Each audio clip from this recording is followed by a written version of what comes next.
If you want to make music for a living, you just have to make music, and whether you're being paid to make music or not, you just have to make music every day. You have to practice making music every day. It brings you joy. Uh, Music is one of those things I think as soon as you can figure out I'm doing this for me, and it's just a bonus that, cool, other people think it's cool too or liked it. That's great. We sometimes put way too much credibility on somebody else's thought of how something is supposed to be.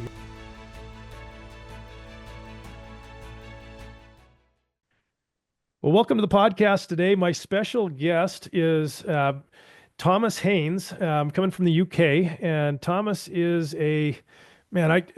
You are a multi-talented sound, music, TV. You've done a ton of stuff for TV, film, animation. From the research I've done, Tom, like the animation has really been something that you and your team have really dialed in, and I think have done a phenomenal job with everything I've looked at. You've done some amazing projects, from everything from you've got a brand new Netflix, the Wolf King little mini series that the music's incredible, by the way, on that. But you've done a lot of other kind of virtual type of immersive type of audio stuff that I think is just a really fun thing. So welcome to the show. I'm excited to have you, and I know you've got from our conversation before this, you've got some incredible stories and just some things that I think people are going to really dig. So thank you for being here today. Thanks for the introduction. I'm very flattered. Well, The so Thomas, let's kind of just I like to kind of give a kind of where people have come from. I mean, a lot of the people that listen to this enjoy hearing the stories, and they're probably sitting in that seat and like, could I do that? Or we have that imposter syndrome where we don't think we can be a musician, and I think it helps to hear the origin stories of people who are doing really cool things in music. So let's kind of go back to how in the world did you end up with a company that has several people on your team at Brain Audio that are doing such cool projects? that's a great question. We have we've got a small team here at Brain Audio. We've got a team of sound designers and composers, and we have a producer and a studio manager as well. And we all come from really like our paths into the industry are really diverse, and um and yeah, I hope that we can delve into that a bit today, because it's I love your podcast, and I love listening to the various ways that composers and musicians have managed to make things work for themselves and their comrades. Um and um yeah, so we are we're a small company. We've recently done this it's a big show for us, that Wolf King for Netflix, which was a, a fantasy adventure show, which is absolutely full of music and sound, and it's as you can imagine, it's quite a good fun thing to work on. Lots of creatures, lots of chases, people falling in love, falling off things, um, you know, creatures changing from people changing from human form into their were forms. Um, a great challenge for the scoring and sound design of a show. But we come from, I guess, like we got into doing that through working in all sorts of places over the years. I started this business with my good friend Chris Branch, and we've worked. Not only have we worked in animation and theatre, but we've done lots of TV scores, loads of ultra independent film work.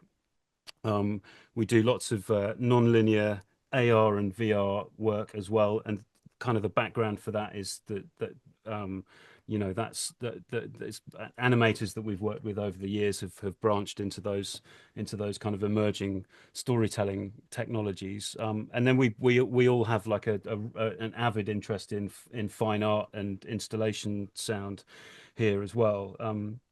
But I So, think. so I'm just curious. So you're doing these incredible projects. How does one actually arrive there? I mean, I know you said you've got a piano and you're a percussion guy. as a kid, did you have the mom that made you practice piano, or I mean, what's your kind of your path to, I look at this as like, wow, he's got this incredible project. I mean, you guys have done tons of projects, but you've got a company. How does one get there from being a baby in diapers to where you are today?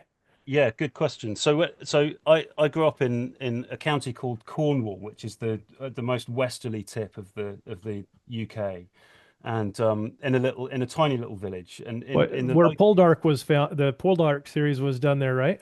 precisely, yes, exactly that, exactly that. And it wasn't so dissimilar from Poldark when I was growing up. It was a while ago, and there was an amazing county music service when I was growing up, and in the local town one evening when I was at primary school, so I must have been 8 or 9 years old. They had an open evening at the local music centre, and you could go as a child. You could go and queue up, and you could go and try out the instruments that you could possibly go and study. Um, and I remember trying out a clarinet and a trumpet. And then I walked down the corridor, and there was this room. It was in an old Victorian school up a hill in Truro. And I walked down this corridor and through a door, and there's a room there full of percussion instruments. And it's like indelibly etched in my memory, this room. I mean, I can still smell the first time I went into the room, and I queued up, and we got to have a go on a few of the instruments, and I immediately knew that I was absolutely hooked. That's what I wanted to do. Um, and I met my first music teacher there. It was a chap called Paul Hiley, and I'd started learning percussion. And back then at school, you could have free music lessons and instrumental lessons. So I had a half an hour a week of one-on-one teaching at school, and I got to off the back of that, I got to learn the piano, and that was as a formative experience. We were absolutely blessed in this country, and unfortunately that free school music lessons doesn't exist They anymore. don't happen anymore. It's gone. It's gone. No, it's gone. It's been. Unfortunately, the cuts have sort of put the rang the death knell for that. But so I was lucky enough to go, to go through that system, and I ended up going to music college. So I went to the Guildhall School of Music and Drama after that and studied composition. Um, so I studied classical composition, but as I was at Guildhall, I also got the opportunity to go and work with art students at the Royal College of Art, which actually, thinking back, I probably spent more time at the Royal College of Art than I did at the Guildhall, because I met a fantastic group of people there, and especially like-minded people who were making films and animation and installation work, and we had a creative common ground. Even though I was a composer, and people were, that my friends were visual artists, they started to, once we graduated, a few of my friends started to work commercially, and they started to work in commercials and making short films and working on films, and making documentaries, and I ended up scoring those films and making sound for them, and that in some ways it was an accident, but then and it became something that we could it became something that me and my business partner at the time could actually we could actually charge money for making the music for an advert, so and in amongst that I also taught music to subsidize my income when I was in my 20s. um and that was a really great experience as well. But yeah, so to cut a long story short, I had music lessons at school. I went to university to study composition at a great music college, and then but also outside of the education system was actually as important as as studying. Hanging out in the bar at the art college was probably more fruitful for my career than studying counterpoint at music college. But a So so healthy. you so you came up through really the traditional path. I mean, if you're, going back to that time, do you give yourself advice to say go hang out in the bar more, or what? I mean, what do you take as the really valuable parts, and what do you wish you maybe would have realized at the time? Well, yeah, I think there's a lot to be said actually for you don't you education isn't everything. I think when you're starting out, I think talking about music, going and seeing gigs, going and seeing art, watching films, finding your people, and I think I was when I was younger, I had a series of bands when I was a teenager, and we, I was lucky to find out that you could turn up at a pub in Cornwall and play. We used to have a band that played. How would I describe it? We played uh like quite sleazy disco versions of popular TV theme tunes. And that was we kind of put the thing together as a. It was fun. It was a project that we did this summer. We rehearsed in my friend Tim's garage, and we rang up the pubs and we went out and played the music. And because we played these recognizable tunes, but in this like quite unusual way, people were really tickled by it.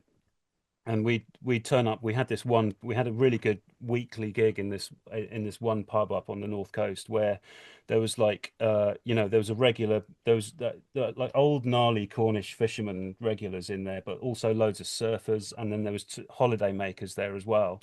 And like after half an hour of us playing, everyone was having having a knees up together, and it was like, wow, that music is like I think we were lucky to learn quite young that music is like this weirdly powerful thing that we don't fully understand, but it can really make a room full of people have a great night in a way that they would never have imagined. And but also at the end of the day, that as a 17-year-old, I also realized that the we could also bill the landlord for that. And at the end of the night we would actually be paid for our night's work, and it was a really unique, like that was quite a unique experience, I think, for somebody growing up, and that's all prior to going to music college. So that stuff is that's actually in a way that's closer to the stuff I'm doing these days than obviously I learned this incredible toolkit as a classical composer when I went to music college, but also the experience of like entertaining people in a pub when you're a teenager. That's really formative, and it's kind of it's important. But also the relationship between a direct relationship between the audience and yourself. When you're composing on the screen, um, you can be making music for 2 years, as I just have been, and there's a very small amount of people are responding to the music you're making, and then it goes out into the big wide world, and you don't get that really instant, tangible experience. You do in the theatre, you know, um, and that's something that my business partner and often writing partner, Chris Branch, and I are. Um, we've done a lot of work in the theatre, and the interesting thing about working in the theatre is you can play the same piece of music on two different nights, and it means something completely different because the audience has responded to the play in a different way, or it's good to be reminded of the fact that we don't actually understand what why music works, and why it has the effect on people, and it's often really surprising, and yeah, I think that's you in a way you can't be taught that. You have to make stuff and take it into public, play it to your friends, whatever, making music and putting it out there into the world and seeing how people react is the most fun thing you can possibly do as a musician. And I think if you're stuck behind a computer, like I am to a large extent these days, that's an experience that is definitely worth trying to cultivate yourself. You know, if you can possibly put yourself in a position where you're able to play music directly to people, then I mean, it sounds like a crazy thing to say, doesn't it? But it's a very valuable thing to do, especially like I say, if you're behind a computer screen. Well, I think. a lot of, I mean, I look at my younger days as well. It's scary sometimes to put yourself out there, whether it's, playing in front of people in a bar or, even going up in church, to play a tune or a prelude. You think everybody's, it amazes me sometimes how really talented musicians get so nervous. And, it's like I've heard some of these people come in and it's like, I've heard you in person when it's just you and you're not worried about somebody, whether they think you're good or not good, or, if you're scared you're going to mess up. And some of the greatest performances and just kind of those emotional things sometimes come from that. But as soon as you start putting yourself out there and being willing to kind of share a piece of yourself and with that music, and you allow somebody else to connect, whether it's your mom in the other room or whether it's the whole theater full of people, I think, as soon as musicians can have that experience, all of a sudden there's some emotional connection, higher power, whatever you want to call it. Like you said, you can't really explain it, but when you have those moments, um, man, they're special. And I think it impacts you as a player or somebody who's involved in that. Even if you're like behind the soundboard, there's times where I know that room fills something and you can't describe it, you can't capture it on your phone. It just, but it's a thing. And I think, I think that's great advice as you look back on, as you're sharing, that was kind of that change for you, was being in the bars and having Yeah. those experiences. Yeah, yeah, absolutely. But it's amazing, it's amazing stuff, and it's it's well, I get we have great fun here, bouncing ideas off. I guess our audience here in the studio um is us. So so we have so when we were working on this show recently, Steve Bond, the re-recording mixer, would be in the room that I am now, yeah, mixing the show, and then I'm in the room next door doing the soundtrack, and we'd constantly be popping into each other's rooms, and then Carlos San Juan is around the corner. Doing the Foley and cutting sound effects, and we it was a bit like working. It was a bit like being in a band, except the band had one composer and two sound designers in it. Um, and then like you were just saying about you mentioned nerves. We had this cycle of so on an episode you have you have 2 weeks to make an episode of of the show, and there's a lot to do. Like, you watch the show and you know every single sound in the show, every single note, it's all us with our hands and microphones. We made the whole thing, and we have to sort of, sometimes we remind ourselves it's a huge undertaking to do that. Um so we would we would get the thing up and running. We'd start, the sound design would start, the score would start, and then but we would, as the 2 weeks progressed, at the end of the 2 weeks there would be the director, the producers, and sometimes the executives would be in the studio, and we would be nervous like a band just about to go on stage, no different than that, and it's fun. It's a like I genuinely, I think musicians enjoy being in that state. It's a sort It's of you. terrifying, but it's Yeah. one of those, like, it's like some extreme sport type of thing where you get that high after you get it done and over with, right? Yeah, a friend of mine calls it type two fun. And I think it's like, don't be afraid of being nervous about something. If you're afraid, if you're afraid of something, just it's like, it means you care about it. you know and that's, if you don't, if you're not, if you've made some music and you're just about to play it to let's say you're nervous, you've made this music and you don't know whether the director's going to like it or not, or you're going to get a sea of notes back from something, and it's like, it's good that you're nervous, because it means that you care. It means that you care about it, because you've put your emotional uh thing into this work, and you want somebody to like it. um but at the same time, you can't get stuck on things either, and you have to be able to. you have to be able to respond to feedback. You might get a page of feedback, and hey, it might be right. It might be right. You might have, you might not, you might have gone down the wrong path, and you also have to be like emotionally intelligent enough as as a composer, I think, to respond to that and go, okay, that's not what I wanted to hear, but maybe it's right, the and then sometimes you have to start again. So it's like, and then and then maybe the next time you're even more nervous when you're sending the thing off for review. But it's yeah, it's good. Nerves are good. Yeah.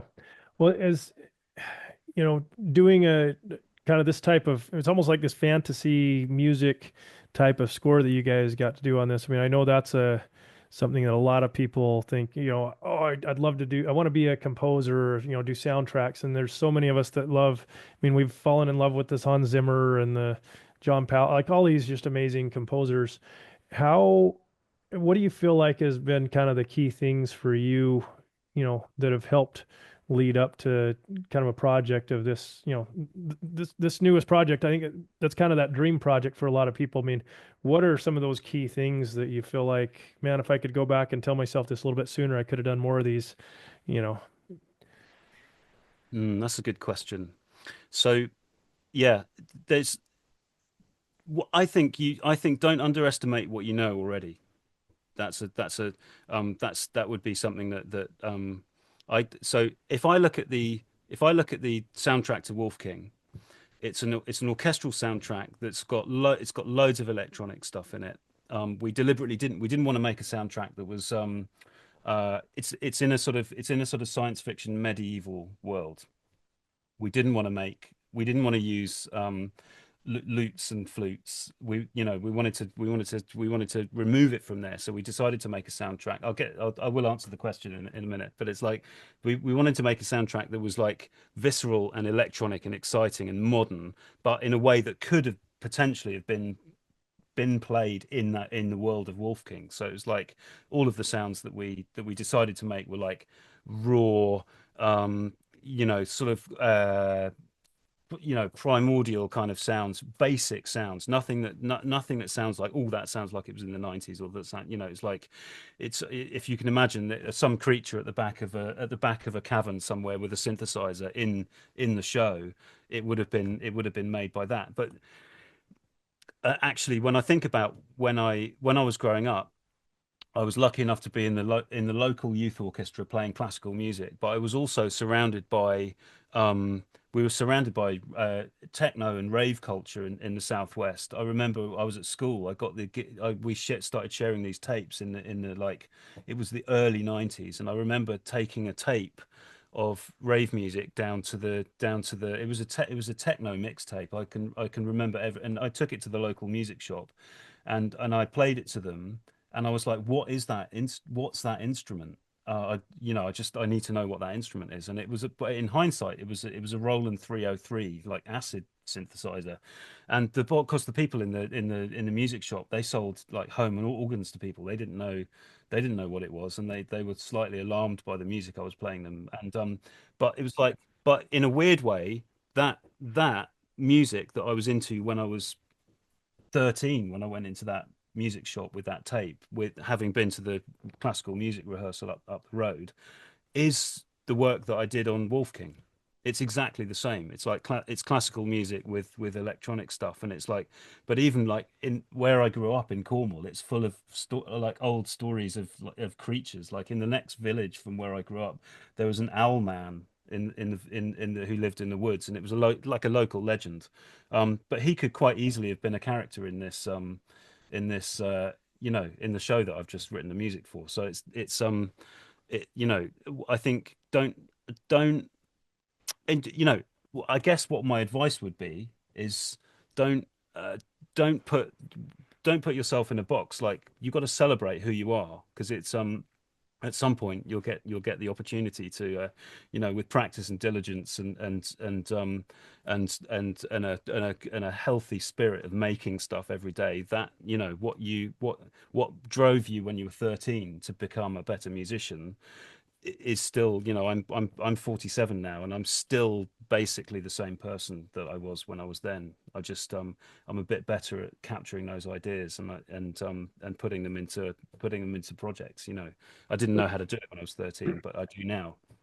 As you look back on, I mean, is there any one moment where you had that kind of aha moment, or some people call it the call, you receive like inspiration or the confirmation that you're like, this is my calling, this is my thing I'm supposed to do in life. And is there any, and maybe you don't feel like you're still, I mean, I think we're always exploring Yeah. and that's evolving, but is there any, as you look at where you are today, is there any like, what's that moment where you're like, okay, that's what I need to do, and I want to figure out how to do more of that. Yeah, I don't. So I think you just touched on it. I'm not sure. I think that's a very slowly unfurling process in my case. Um, I like you mentioned, didn't you? Like what advice would you go back and give your previous self? And it's like I've managed to make ends meet over the last 25 years, working in all sorts of different places. Um, and uh, and I've not specialized. I've not said, right, you know, I'm going to be a soundtrack composer. And I've been lucky in a way that I've not done that. The difficult thing about not doing that is that people go, well, what do you do? You know, I want to have the expert in this exact thing to work on this project. But the fun thing about music is that there's so many things you can do with music, and it's possible. I think it's possible these days to as a, I think the term is portfolio musician, and it's you can, as we were talking, we were talking before the interview about various strands of our businesses and how we make ends meet, and it's like no one thing is gonna pay the bills. You have to be spinning loads of plates, and it's like I think if somebody says you need to specialize when you're young, I think these days not so much. I definitely people at music college were like, you have to specialize if you're going to be successful. And I think I would say the opposite. I think find out what makes you make the best music that you possibly can. Find out uh how do you need to feel in order to make music? What time of day do you make music best? Make that time of day, lock it away, put it in a box, make sure that's your time if you can possibly do that. Uh, you don't have to specialize, but what you do have to do is you have to be yourself. You have to be yourself, and you have to practice being yourself. You have to practice making the music that you want to make. You know, and you have to make it every day. You can think about it all you like, but I think there's a brilliant David Lynch book um called it's called Catching the Big Fish. It's called Catching the Big Fish, and I'm going to paraphrase. And look, the book is about art practice, but there's one bit that really tickled me in the book, and it was like, if you want to go out and catch a fish, you actually have to go fishing. you know and it's like I love that because it's so simple. Like if you want to make music for a living, you just have to make music, and whether you're being paid to make music or not, you just have to make music every day. You have to practice making music every day, and whether that's sitting down and playing your instrument or recording something or playing with an idea, it's like that's the stuff that people that's the stuff that like potential clients or directors that they want to work with somebody that is just making stuff all the time, and if it's like exercising a muscle. If you're making music all day every day, then when it comes to the deadline, oh, I've just been hired to do this job, and oh God, I've got 8 days to do the whole thing. You're in good practice. You're like, it's like a sort of and it's really important. You can't sit around waiting to be asked to do things. You have to practice, figure things out. A lot sometimes making music. Sometimes making music is you have this brilliant idea conceptually, and it's not until you actually sit down and try and make it that you realize there's fundamental problems with that idea, and you have to like completely rethink the whole thing. But actually, until you've got your fingers on it, or whatever, however you make you're making your music, it's really important to try, failing quickly. It's no bad thing. make make music quickly and play it to people.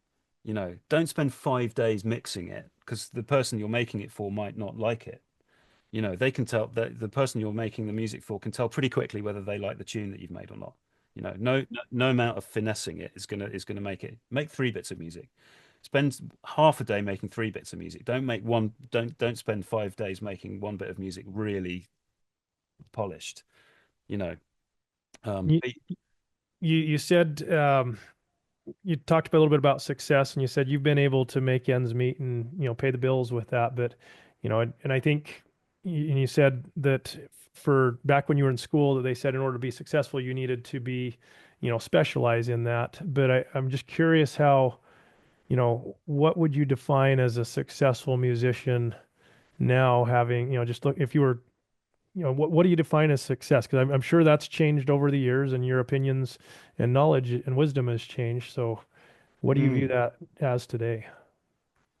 um, so defining somebody that's successful, somebody that's happy, somebody that's really wants to play you their music, somebody that's um, uh, that would be successful. Somebody that's proud of the work that they do.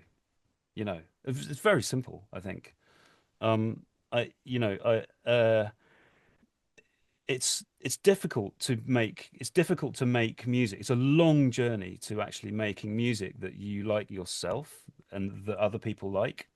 And it's like being comfortable with that as a musician is like it's why musicians get nervous, isn't it? It's because they're like, God, I'm nervous about playing this music it's my music, it's me that I'm putting in front of people. And it's like I think a successful musician is somebody that's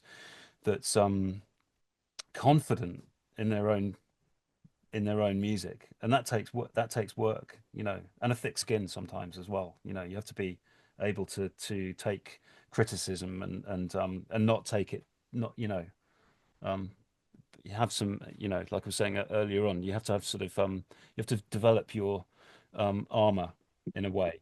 But Right. yeah, successful musician, it's definitely not definitely not a money thing. It's somebody, but it's also somebody that has surrounded themselves with musician, like friend. Like I was when I was really young, I found my people in the various musically talented, strange, young Cornish music making people. We made bands, and they became my friends, and they still are. And music, yeah, people that are successful in music are people that like have these long-standing relationships with musical relationships with people that are genuinely, also people that have had a long career and still love music. Um, I've definitely met people that have reached the end, that never want to never want to hear any music again. And I think you need to work on that. That's something you need to stay engaged as an artist, and be inspired, and make sure that you engage in your local musical community, and support your friends in their endeavors. And it's like music is a collective art form, and it's not always a collective art form. Sometimes music is closer to fine art, obviously, but it's something that we all share. It's something that we all share this like passion for. And I think a successful musician is a happy musician with musical friends and a musical scene, and they're probably in a band that they like playing in. That would be a yeah. I hear I love how you talk about having that confidence, and I'm just thinking of my own journey. I think I used to always worry about what other people would think. Did my piano teacher approve of it? Did my mom approve of, just all, the kids at school, if I was going to put myself out there and play something on the piano at school, I wanted people to like what I did. And I think a lot of times I put a lot of or you had I remember the competition, they called it solo ensemble, and you'd go and you'd have some piano teacher, judge person tell you if you were, superior minus, and, or great. Well, what they only had like, they always told you were good, but you were always trying to be, I want the A plus type of grade. And I think for me, I, I didn't find a lot of joy in the music until I stopped caring whether anybody liked it or not. And it was one of those like transformational things where I was doing it for me, and luckily for my music, it was stuff that was stuff that people liked. But there, I know that I mean, there's musicians out there that play some weird instrument, or maybe they've invented their own instrument, and it's for 99.9% of the population, it's probably not very pleasant. Nobody wants to listen to it.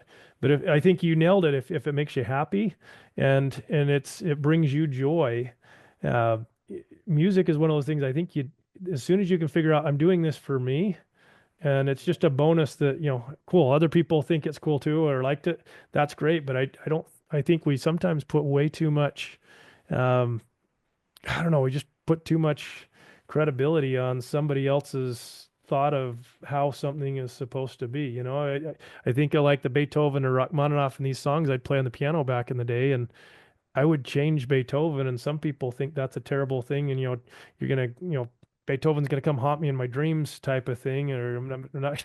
And really, it's like, at the moment I was feeling this way, and I would have changed it this way, and I'm playing for me. I'm not like what I think the sooner as a musician you can find that transformation where, yes, there's times you need to impress your piano teacher or whatever it is, but I think real joy and success in music is recognizing why you're doing it to have those Yeah, moments. yeah, absolutely. And it's if you can you know, um, if you can seek out those, you know, if you can make the probability that you're going to have these like experiences in music, like,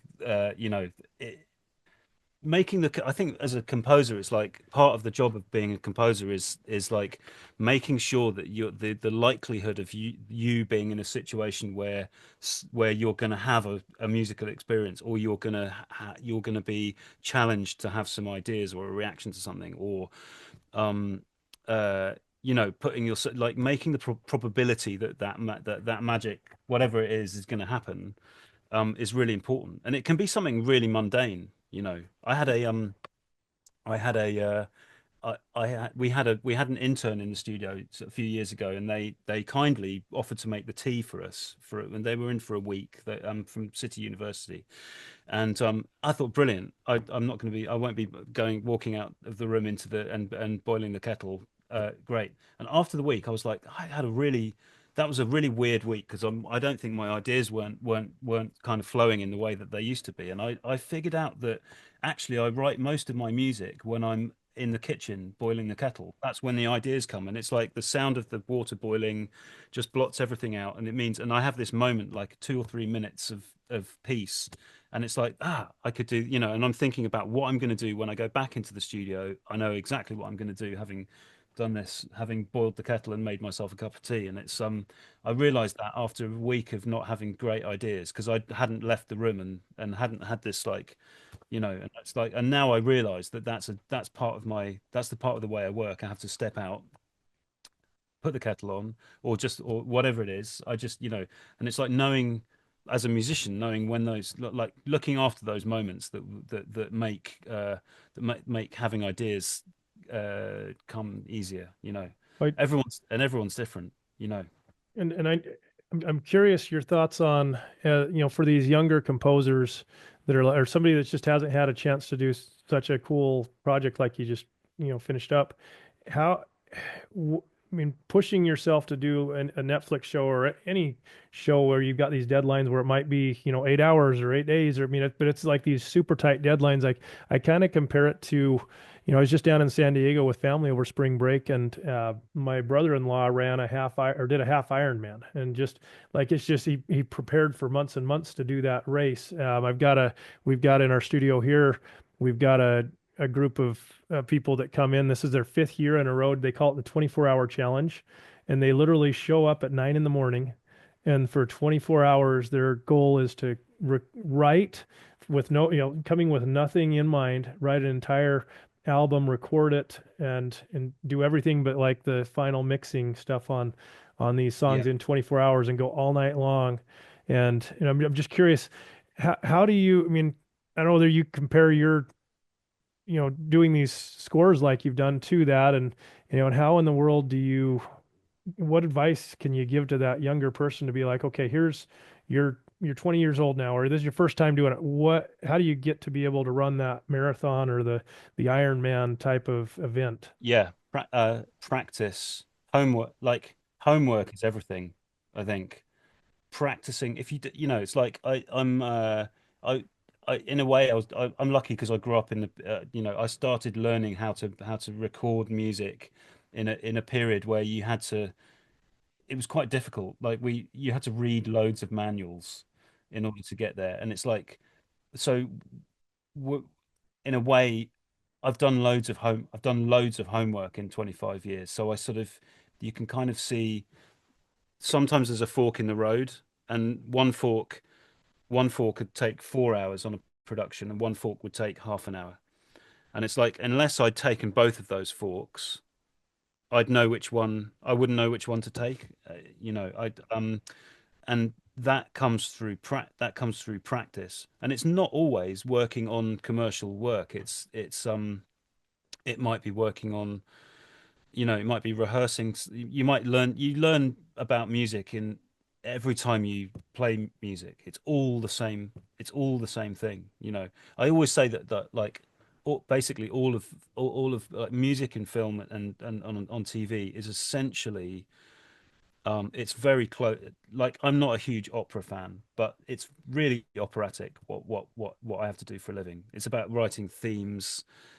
It's about, a character comes onto screen, you hear their theme, and you go, ah, okay. Or you set up a theme in the show for, for a group of people and how they feel about the future. And every time that they have that situation, you write that cue. But it's like, um that idea might have come from a theatre show that I did, 15 years ago, or that technique, or something. And it's like, um, yeah, practice. But it's also like, with a deadline. Okay, so we were working with deadlines, and it would be like, let's say it's midnight, and I need to go home. I'm dog tired, but I've got a huge, I'm getting to the end of a big chase sequence in Wolf King, and it's like, oh my God, I'm reading the feedback from the executive producer that says, right at this moment, you've got to turn up the we want the you've got to turn up the gas on this moment. It's like, it needs to go to,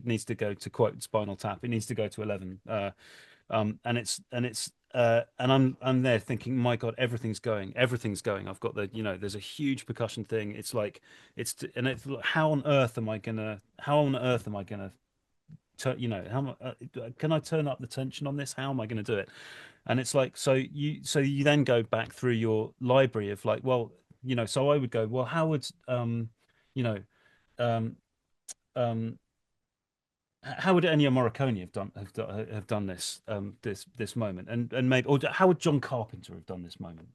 you know and he, maybe that's a better thing. He did lots of films with creatures in. So it's like, and it'd be midnight, and I go, right, I can't, my as a composer, I've run out of ideas. I don't know, but how would John Carpenter do this? And it's like, oh yes, okay, so he would probably cut out everything, and he'd put a big melody at this moment. And it's like, thanks, John. I would, and that's what, and that's what I would do. And like, had I not spent my 20s watching John Carpenter films, I wouldn't have known the answer to that question at that time. So it's like, and that's, so everything you do as a musician is working. You go to the cinema, you like study the thing that you're watching. Why do you feel that way when you're, in that scene? What it's, cutting the music is as powerful as bringing something in. What you don't do is, and obviously Wolf King is not a great example of that, because it's absolutely wall to wall music. But it's like, how do you, the challenge of scoring something like that is like, there's a 5 minute action sequence, but in the middle of it, there would be like 10 seconds where someone was mortally wounded, and it's really harsh pathos for a second, and then wham, you're straight back into the action again. And then but during that chase sequence, there's a love story going on. And it's like, how do you thread that in there as well? And it's quite a, and you have to, like, all of those little things that you've learned along the way by watching films, reading, listening to music, listen to music, figure out why it's, why it's making you feel like that, you know. Um, how does that one chord make me feel like that? Wow, what is that chord? You know, some you have to have it's like making pickles in the kitchen. You have to be make you know you have to make these things and store them in your mind palace in your on your composer's shelf for deployment at the right time. And it may be 20 years before you have to use that technique, but learn it. So you talked about an intern. Obviously, whoever's going to be your intern, you don't want to have them making your tea anymore because you need that boiling kettle. But if for somebody just coming out of school or studying in school, how in the world does one um, land like that cool new job? Or I mean, what do you would you I mean? Do they just need to go on and figure out, okay, this looks like a really cool place, or here's somebody who did music for this. I'm just going to reach out and say, can I come work for you for free? I mean, when you don't know anybody, I think that's a really difficult spot when you're new. What would you say works, I guess, for your group, but even other people that are doing similar things that you know of? Yeah. So when I was in my early 20s, I my business partner and I literally walked around Soho with our we've made some DVD show reels and we put them in jiffy bags and we literally walked around Soho in London, which is where all of the all of the media companies were back then. There's still a lot there, but we had this, and it took us 3 or 4 days, and we walked around and we literally knocked on doors, and we were asked to leave from various places, and but we were also we also met a handful, and so we made a hundred of these show reels, and we ended up working with two people um, off the back of that, and we're still friends with them, and they thought we were crazy because we were walking into the we were it's like who walks into your office and says here's my show reel, and it's like now I know these days it's difficult. Like how do you do that these days? How do you people get do you email people? Do you and like if there's any way that you can get into a room with somebody um and talk to them, and it's like so the way you do that is for me it's festivals, so film festivals. We just London Film Festival, uh we had a couple of films in London Film Festival last year, and it was just great for going and meeting people and talking. There was Q&As after the films, and you just have to you have to pack up your nerves and go, no, I the future me wants to work with this director, and there's no there's no other way to do it but to go and say hello, and you're going to say hello to, and you have to just make that you have to make that a thing. So festivals are really good networking opportunities. I know that we've over the years here the PRS, the rights management but but we also have the like musicians union and the Ivors, going and meeting people. Shadowing people is another great way, but really it's really important to try and um, get in the same room as people and say hello. I'd say it's really hard doing stuff online, um, and it's also it's incredibly nerve-wracking, going and talking to people, you know, um, blind. It's just it's terrifying. I still get terrified by doing it, but I do it, and I make myself do it, and it's a bit like going on stage and playing a piece of music in front of an audience. It's like it's really nerve-wracking. But once you've done it a few times, you get you get used to it, and it's good, like professionally, to make your skin as thick as you possibly can, and but you can only you only open doors only open if you push them yourself. You have to reach out, put your hand on the door handle, and open the thing up and see what's on the other side, and put your best smile on, and talk and be yourself. And it is that it's also, unfortunately, there's a bit of there's it's a statistics game as well. It's a game. It's you have to hustle. Well, um 2%. and That's I love that story that you got 100 of these packets and 2% success rate. I yeah. mean, the funny thing is, I was a marketing guy and we used to mail junk mail out all the time, and I don't know how many trees I killed in the process of doing that, but we'd be thrilled with a 1 or 2% success rate. And but I think if you can identify that right audience, you can probably get a little better at that. But timing, I think, is obviously some of those other people that you maybe some of the 100 you did future work with, but it's a combo of timing and just hustling and getting out there. Yeah. That's But it's like you learn different things as well. Like we learned about when we went knocking on doors.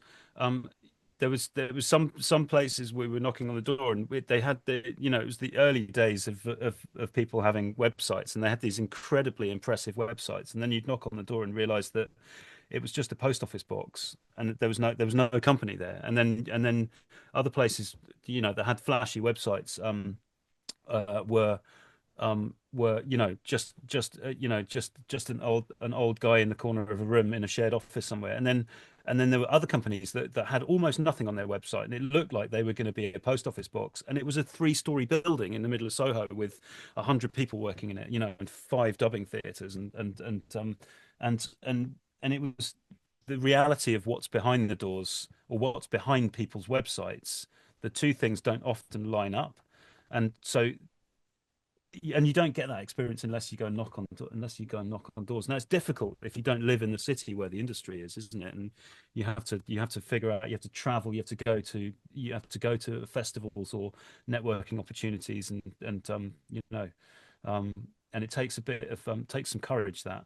yeah. um Oh yeah. man, Thomas, this is we're like way over time, but man, I feel like you've provided so many words of wisdom and just kind of gold nuggets for people along the way. I love your story of how, really it comes down to working hard and hustling and just doing it over and over and over again. And I think I'm gonna go be watching I've listened to pieces of this Wolf King, but it's for sure gonna be on my list. But you've got keep doing what you're doing. I mean, I commend you and applaud what you're doing, and thank you for sharing your talents and kind of hustling over the years to get to where you're at. I look forward to hearing other things that you come out with in the future. I feel like I've made a new friend for sure. So, Oh, thank you. thank you. Well, thanks for having me on the show. And I think the show's awesome, and just what a great resource for the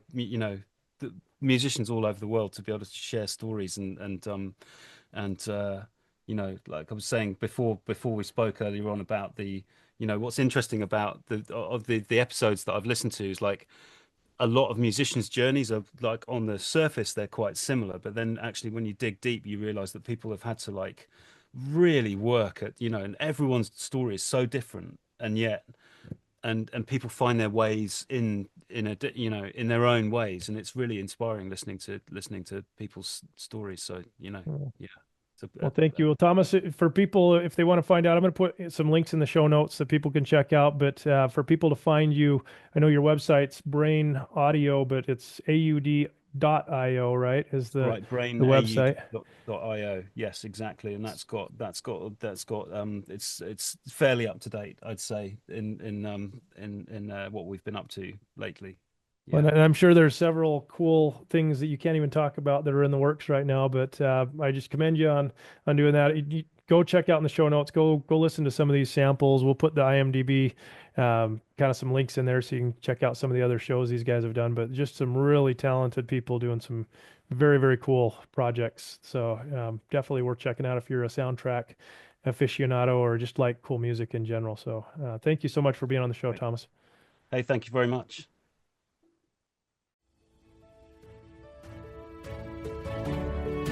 Hey, it's Jason here, and I hope you've gotten a lot of value out of this episode.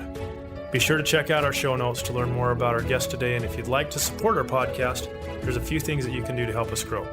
First, if you hit subscribe, it will help ensure that you don't miss a future episode. Second, if you'll share it with your friends on social media or send it via email or message, it helps us spread the word as well. And third, if you'll leave an honest review, it really helps with the algorithms so that other people can find our podcast. Finding success and fulfillment in the music industry is possible, and I look forward to seeing you on our next episode.